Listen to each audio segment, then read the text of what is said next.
अब जो वॉकआउट है वो इस बात किया है, हमने बार बार आग्रह किया कि जो है ना रेजोल्यूशन की कॉपी हमारे को रेजोल्यूशन कॉपी पहले देनी चाहिए थी, हम देखते हुए क्या है, लेकिन ये कॉन्करेंट लिस्ट में नहीं है।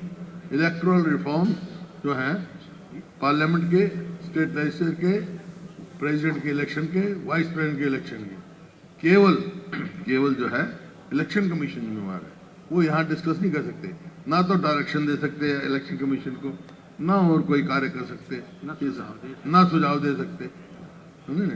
तो ये मामला है। और जो यहाँ बात कह रहे हैं इलेक्शन कमीशन में भी वोट दर्ज थी, हम तो जवाब इलेक्शन कमीशन से मांग रहे हैं। जो राहुल जी ने कहा या हमने जो कहा वो इलेक्शन कमीशन को जवाब देना चाहिए, ना कि इनको।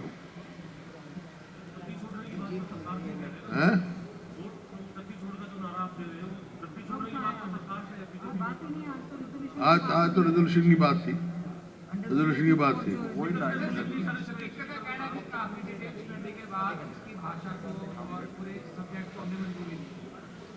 मैं बता रहा हूँ भाई, जब हमने कहा हमारी बात तो पूरी सुने, तब ये कहा, जब हमने ये यहाँ तक आग्रह कर लिया कि भाई मेरा व्यू है, हमारा व्यू है, आपका व्यू है, इनका व्यू है, एजी से बात कर लो, कंसल्ट करो। तो एजी को क्यों नहीं बुलाया गया? एजी को बुलाते, कानूनी राय ले सकते, लेते हैं भाई यहाँ हो सकता है डिस्कस किया। हमारे हिसाब से ये हमारे डोमेन में नहीं है। बताओ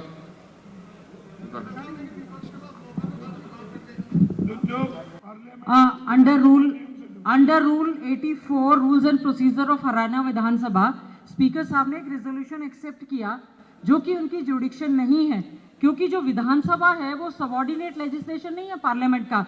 as per the constitution of India under article 325 to article 329 ये जुडिक्शन है केवल पार्लियामेंट का। इलेक्शन जो हमारी इलेक्शन कमीशन ऑफ इंडिया है दैट इज एन कॉन्स्टिट्यूशनल संवैधानिक ऑटोनोमस बॉडी है। उसके बारे में हमने बार बार अध्यक्ष महोदय से यही रिक्वेस्ट की, क्योंकि ये रेजोल्यूशन इलीगल तरीके से यहाँ पर लाया गया है तो इस पर चर्चा नहीं हो सकती। और बार बार हमने जो है हमने जो है आर्टिकल और ये यूनियन लिस्ट है इलेक्टोरल रोल्स पे जो चर्चा करवा रहे हैं, this is a union list जिसमें कि एंट्री नंबर 72, तो हमने उसका ही विरोध किया है। हमारा अंडर आर्टिकल 325 टू 27 भी हमने उनको पढ़ा कि केवल और केवल ये पार्लियामेंट की जुडिक्शन के अंडर है, लेकिन उसके बावजूद भी क्योंकि सत्ता के नशे में शायद चूर हैं, इस पर चर्चा लगातार करते रहे और इसी वजह से हमने आज आदरणीय चौधरी भूपेंद्र सिंह हुड्डा जी जो हमारे लीडर ऑफ अपोजिशन है उनकी अध्यक्षता में वॉकआउट किया है। ये रेजोल्यूशन का जो है इलेक्टोरल रिफॉर्म का है वो स्टेट सब्जेक्ट है ही नहीं, वो सेंटर का सब्जेक्ट है। ये नहीं है इलेक्टोरल रिफॉर्म्स नहीं हुए हैं, किसने किए अब तक? रूल्स बने हैं, इलेक्शन कमीशन ने किया।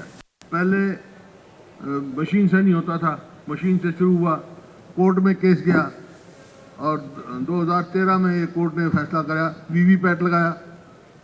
अब और कोई आगे इम्प्रूवमेंट मांग रहे हैं तो इलेक्शन कमीशन का काम है, नॉट द स्टेट असेंबली।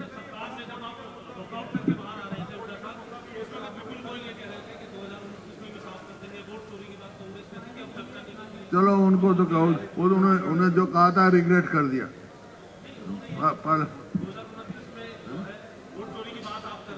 वापिस ही ले लिया आपने, रिग्रेट कर दिया तो उसके बाद कुछ चलता नहीं।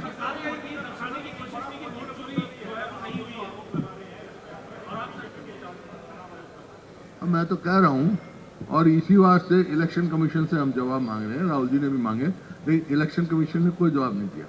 हरियाणा के बारे में सबसे पहले हमने कहा कि भी 7% का वोट एनहांस किसी स्टेट में दिखा दो। 5 तारीख को 61% होता है और 6 को 65.65 और 7 को 67.90 और 68 हो गया। 7% एनहांसमेंट पॉसिबल नहीं है डिजिटल, या तो ये इनके मशीनें खराब हैं या क्या है, रिसर्च टू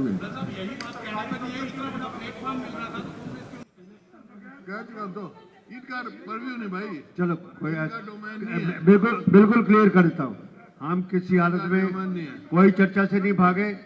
चर्चा जहां मर्जी कर ले, हमारे सामने कर ले, प्रॉपर रेजोल्यूशन लेके आए। That is the way, resolution लेके आए। आप ये बात करो कि हम चर्चा से बोलिए, हमारे पास इतने जवाब है कि ये सरकार चोरी की सरकार बनी हुई है। बात खत्म। इलेक्शन कमीशन को जवाब देना चाहिए और रिफॉर्म्स इलेक्शन कमीशन करेगा। This is not our domain. हमसे जुड़े रहने के लिए हमारे YouTube चैनल को सब्सक्राइब करें और नई वीडियो की नोटिफिकेशन के लिए बेल आइकॉन को दबाएं। अगर आप ये वीडियो Facebook पर देख रहे हैं तो लाइक जरूर करें और ज्यादा से ज्यादा शेयर करें। धन्यवाद।